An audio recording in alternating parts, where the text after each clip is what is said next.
Hello everyone, I am Aniket, and from today onwards, I will be starting a series for C programming language. और ये series मैं बना रहा हूँ university exams को ध्यान में रखते हुए। जो भी स्टूडेंट और जो भी लोग बीसीए कर रहे हो, बीटेक कर रहे हो या फिर पीई कर रहे हो और सेमेस्टर में अच्छा मार्क्स ले आना चाहते हो इस सब्जेक्ट में, this series is for them. So ज्यादा नहीं, कुछ ज्ञान देंगे, मतलब जो भी एग्जाम स्पेसिफिक पढ़ाई होगा वो ये सीरीज में आप कर पाओगे। ठीक है, तो इस लेक्चर में हम लोग कवर करेंगे कंपोनेंट्स ऑफ अ सिस्टम और अ कंप्यूटर। सीपीयू के बारे में पढ़ेंगे, मेमोरी के बारे में पढ़ेंगे एंड आईओ के बारे में पढ़ेंगे। हर एक चीज को हम लोग यहाँ पे रियल वर्ल्ड एनालॉजी के थ्रू समझेंगे और एग्जाम्पल्स के थ्रू, जिससे कि आपको हर एक चीज आप एक स्टोरी के थ्रू याद रख पाओ, एग्जाम्स में जाकर आप इस चीज को ना भूलो। Okay, so first of all computer अगर हम लोग लो लेवल में जाके देखें, हर एक सिस्टम को कंप्यूटर के अंदर आप मोबाइल डिवाइस भी पकड़ सकते हो या फिर किसी डेस्कटॉप डिवाइस को भी पकड़ सकते हो। तो हम लोग लो लेवल में जाके देखें तो कंप्यूटर किन चीजों से बनता है। Computer is fundamentally a machine, computer is fundamentally a machine which takes input, process it and generate output and store it। Simple चार चीजों को हम लोगों को ध्यान में रखना पड़ता है। एक होता है इनपुट, क्योंकि मशीन का काम ही होता है एक आउटसाइड से इनपुट लेना, उस चीज को प्रोसेस करना, फिर उसमें से जो आउटपुट आए उसको स्टोर करना, और जब भी एक यूजर को उस आउटपुट का जरूरत हो तो कंप्यूटर का काम होता है कि अपना स्टोरेज से उस आउटपुट को निकाल के देना। Simple as that. अगर इस चीज को हम लोग एक रियल वर्ल्ड एनालॉजी के थ्रू समझे तो आप ये मान के चल सकते हो कि एक किचन है, ठीक है, एक क्लाउड किचन है, जहाँ पे एक शेफ है जो एक ब्रेन की तरह काम करता है। लाइक वो क्या करता है, आप बाजार से कुछ सामान लेके आते हो, वो सामान को इकट्ठा करता है, फ्रिज में रखता है, एंड देन ही डिसाइड्स और शी डिसाइड्स कि क्या खाना बनाना है, कैसे बनाना है। देन वो उस सामान को फ्रिज से निकाल निकाल के उस खाना पकाता है, फिर उसको स्टोर करता है, and according to the delivery orders उस खाना को अपने डिलीवरी विंडो से डिलीवरी बॉय को देता है, फिर वो सर्व करने जाता है। एक यही प्रोसेस को, इस एनालॉजी को लेके हम लोग समझेंगे कि कंप्यूटर कैसे काम करता है। Okay, so the thing is यहाँ पे जो शेफ है ना, मतलब जो मेन ब्रेन है, जो शेफ है, वो है तुम्हारा सीपीयू, वो है तुम्हारा सीपीयू। और देखो, और यहाँ पे जो काउंटर स्टॉप है, मतलब जहां पे वो सामान रख के जहां पे वो कुकिंग करेगा, जहां पे वो कुकिंग करेगा, वो होता है रैम, वो होता है रैम। और कुकिंग करने के बाद जो आउटपुट निकलेगा, मतलब जो खाना तैयार होगा, उसको एक डिलीवरी विंडो से देगा ना डिलीवरी बॉय को, तो वो विंडो होगा एक आईओ डिवाइस। अब इस चीज को टेक्निकली समझो, तो मोबाइल से सुपर कंप्यूटर तक, मोबाइल से लेके सुपर कंप्यूटर तक हर एक चीज में तीन मेन कंपोनेंट होता है, तीन मेन कंपोनेंट होता है। एक होता है सीपीयू, एक होता है मेमोरी जिसे हम लोग रैम कहते हैं, रैंडम एक्सेस मेमोरी कहते हैं, एक होता है इनपुट एंड आउटपुट डिवाइस, और एक्स्ट्रा क्या रहता है, स्टोरेज रहता है। हम देखो, हम कुछ खाना बना रहे हैं, हम सोच रहे हैं कि कल भी हम लोग वही खाना खाएंगे, तो उसको हम लोग क्या करेंगे, खाना बनाने के बाद वो खाना हम लोग फ्रिज में स्टोर करेंगे, या फिर खाना बनाने से पहले भी हम लोग जो भी चीज बाजार से लेके आएंगे ना, वो हम लोग फ्रिज में स्टोर करेंगे। अर्थात हम लोग उस चीज को एक जगह में स्टोर करते हैं, फिर वहां से कुछ सामान निकाल के हम लोग कुकिंग करते हैं। तो क्या क्या रहता है, सीपीयू रहता है जो शेफ है, मेमोरी रहता है जो रैम है जहां हम लोग खाना बनाएंगे, आईओ डिवाइस रहता है जहां से हम लोग खाना डिलीवर करेंगे, एंड स्टोरेज जहां पे हम लोग खाना बनाने के लिए जो सामान है या फिर बनाने के बाद जो खाना है वो हम लोग रखेंगे। इस एनालॉजी को याद रखो, जिससे कि तुम्हें एग्जाम में जाकर तुम ये चारों कंपोनेंट्स, 3 मेन कंपोनेंट्स है और एक बोनस कंपोनेंट ले सकते हो, वो तुम्हें याद रहेगा। ठीक है।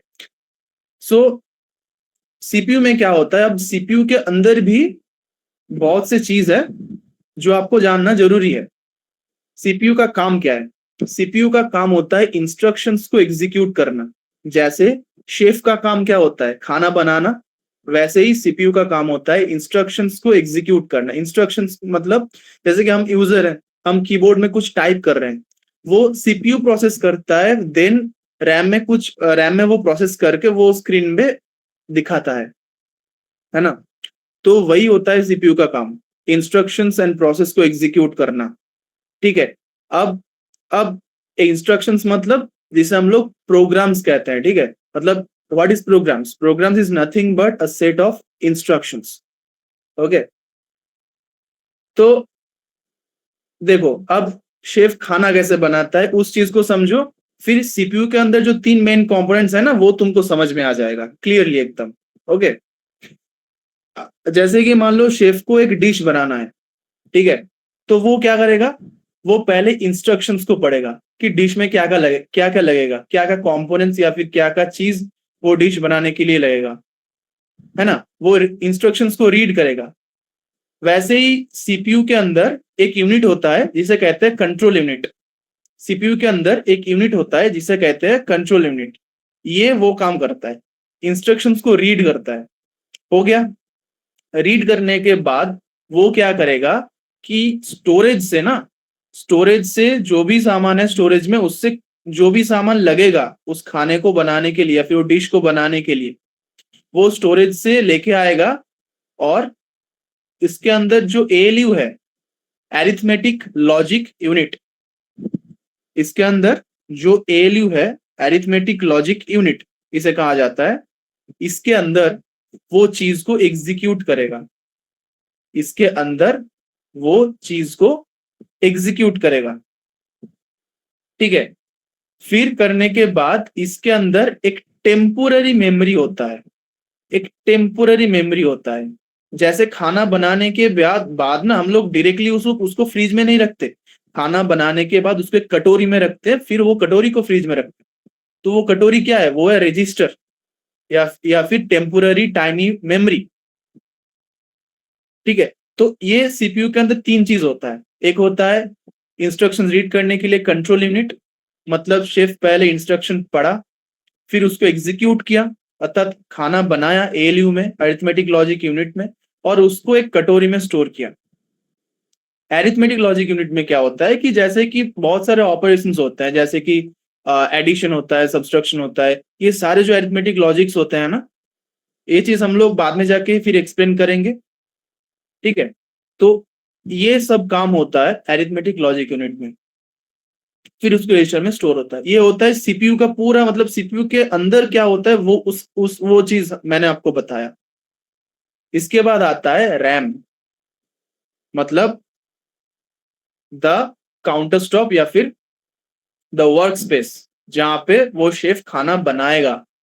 मतलब ये जो डेस्क, ये जो ऊपर जहां पे गैस स्टोव रखते हैं ना, इसे कहा जाता है काउंटर स्टॉप, जहां पे वो खाना बनाएगा।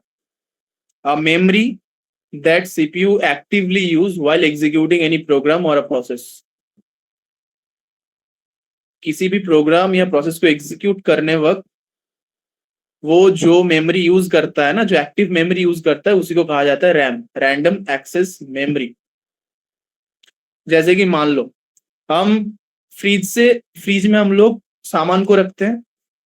फ्रिज में बाजार से कुछ सामान ले आने के बाद हम लोग वो चीज फ्रीज में रखते हैं।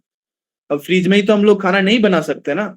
फ्रिज से जो भी इंस्ट्रक्शंस के अकॉर्डिंग जो भी हम लोगों को चीज लगेगा वो डिश बनाने के लिए, वो फ्रिज से हम लोग निकालते हैं, और उसके बाद हम लोग उस चीज को अपना जो वर्क स्पेस है या फिर जहां पर हम लोग खाना बनाएंगे वहां बनाते हैं। वैसे ही कोई भी प्रोग्राम, या फिर मान लो कोई भी प्रोग्राम पहले हमारा स्टोरेज में सेव होता है, एसएसडी एचडीडी में सेव होता है। जब भी वो प्रोग्राम को हम लोग रन करने का इंस्ट्रक्शन देते हैं, कंप्यूटर में सीपीयू क्या करता है, वो चीज को स्टोरेज से रैम पे लेके आता है, वो चीज को स्टोरेज से रैम पे लेके आता है।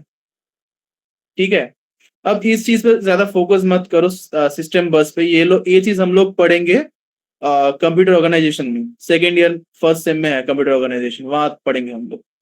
ठीक है, बस मतलब लाइन जो लाइन से हम लोग ये चीज को लेके आते हैं, ठीक है, वो अभी उस पर फोकस मत करो, अभी कंपोनेंट्स पे फोकस करो। क्या क्या कंपोनेंट्स हम लोग यूज करते हैं, या फिर क्या क्या कंपोनेंट्स यूज में आता है एक प्रोग्राम को रन करने वक्त। ठीक है, वो रैम पे लेके आता है, फिर वहां पे वो डिश तैयार करता है, फिर वहां पे सीपीयू काम करता है, उसको एग्जीक्यूट करता है, वहां पे उसका सारा प्रोसेस काम करता है, जो भी आउटपुट वहां ही निकलता है। ठीक है, मतलब रैम होता है एक एक्टिव वर्क स्पेस, रैम होता है एक एक्टिव वर्क स्पेस। जैसे मान लो कि आपका लैपटॉप का रैम है 16 GB, मतलब ये होता है रैम का स्टोरेज, मतलब कितना बड़ा वर्क स्पेस है आपका, जितना बड़ा वर्क स्पेस होगा उतना मतलब तुम ज्यादा डिश बना पाओगे, ज्यादा जल्दी डिश बना पाओगे। इसी को हम अगर हम लोग टेक्निकल पर्सपेक्टिव से देखें तो हम लोग समझेंगे कि जिसका रैम ज्यादा होगा ना, उसका लैपटॉप ज्यादा फास्ट होगा process, and after executing any program, after executing any software, उसको खोलने में ज्यादा टाइम नहीं लगेगा, जल्दी वो ओपन हो जाएगा। तो 16 GB रैम मतलब 1600 billion bytes, sorry 16 billion bytes, 16 billion bytes, इतना बड़ा वर्क स्पेस है जहां पे हम लोग हर एक प्रोसेस को रन करवाएंगे। ठीक है, ये होता है रैम का कॉन्सेप्ट। तो सीपीयू क्या है, सीपीयू क्या है, ये होता है द ब्रेन, रैम होता है the work space, the work space, और आईओ डिवाइस क्या होता है, द डिलीवरी विंडो,